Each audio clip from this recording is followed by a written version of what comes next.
মসজিদ বাদ দিয়ে মন্দির দেওয়া হয়েছে। মন্দিরের ছবি কেন দিবে?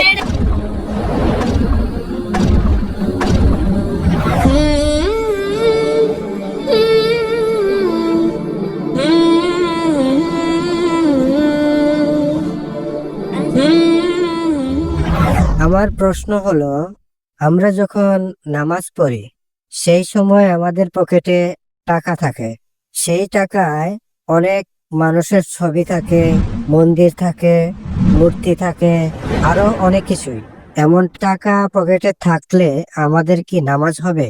ভাই প্রশ্ন করলেন যে বেশিরভাগ লোকের নামাজ পড়ার সময় পকেটে টাকার নোট থাকে, আর প্রায় সবগুলো নোটে বিভিন্ন ছবি থাকে, ফটোগ্রাফ বা মানুষের ছবি।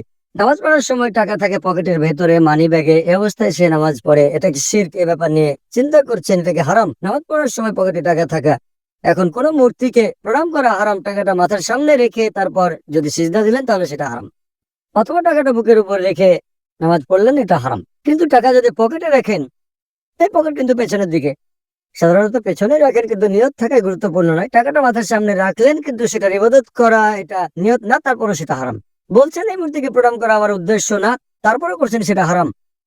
নিয়ত গুরুত্বপূর্ণ, তবে তার পাশাপাশি কাজটাও গুরুত্বপূর্ণ।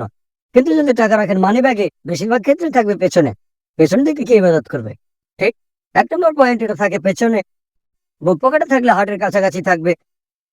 টাকা যদি না দেখা যায় তাহলে কোনো সমস্যা নেই। অনেক সময় হতে পারে কেউ হয়তো টাকা রাখলো বুক পকেটে, তারপরে সে যখন সিজদা দিল তখন টাকাটা পড়ে গেল। এমন সময় শুধু সাবধান থাকবেন, টাকা তুলে পকেটে রাখবেন, সমস্যা নেই। এমন না যে নড়তে পারবেন না। আপনার সামনে ভুল কোনো কিছু হলে কেউ আপনার সামনে দিয়ে গেলে তাকে থামাতে পারেন। হাদিস বলছে দরকার হলে জোর করে থামাও। ঠিক। যদি এরকম কোনো কিছু হয়, হতে পারে পকেটে ছিল আর সিজদার সময় পড়ে গেল একটা ফটোগ্রাফ, এবার প্যান্টের পকেটে রাখেন যেন আর না পড়ে, তাহলে প্রত্যেক সিজদায় আপনাকে ওঠানামা করতে হবে, একটু সাবধান থাকবেন। যদি এমনিতে আপনার পকেটে থাকে তাহলে কোনো সমস্যা নেই, শিরক হবে না, আপনি ভালোভাবে নামাজ পড়তে পারবেন। তবে টাকাটা যেন আপনার সামনে না থাকে, দেখা না যায়, পকেটে রাখেন, শার্টের অথবা প্যান্টের, সমস্যা নেই। আশা করি উত্তরটা পেয়েছেন।